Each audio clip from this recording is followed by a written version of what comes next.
আমরা মেয়েরাই কিন্তু মেয়েদের বড় শত্রু, এটা আমার মনে হয়। কেন জানেন? কারণ আমরা যেসব প্রশ্নের সম্মুখীনগুলো প্রতি মুহূর্তে হচ্ছি একজন মেয়ে, সে প্রশ্নগুলো না একজন মেয়ে আরেকজন মেয়েকে করে থাকে। যেমন, তুমি এত চিকন কেন?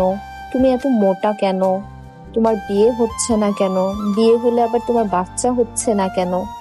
একটা বাচ্চা হলে আরেকটা কেন হচ্ছে না? এই কোশ্চেনগুলো না একটা ছেলে একটা মেয়েকে কখনো করে না, একটা মেয়ে কিন্তু মেয়েকে করে। আবার একটা মেয়ের যখন ডিভোর্স হয়, সব দোষ ওই মেয়েটারই হয়, কারণ ডিভোর্স হওয়া মানেই মেয়েটার জন্যই হয়েছে। তবে আমি বিশ্বাস করি জন্ম, মৃত্যু, বিয়ে এই সব কিছুই কিন্তু সৃষ্টিকর্তার হাতে। আমরা যতই চেষ্টা করি না কেন, আমরা যত যাই করি না কেন, এগুলো কিন্তু কোনোটাই আমাদের হাতে না।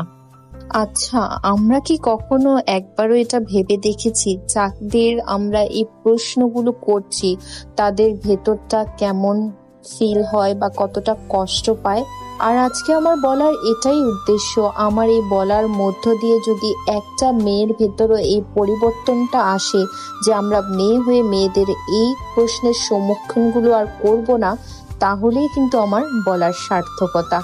আমি জানি অনেকেরই আমার এই কথাগুলো ভালো লাগবে, অনেকেরই লাগবে না, অনেকেই আমার সঙ্গে একমত হবে, অনেকেই হবে না।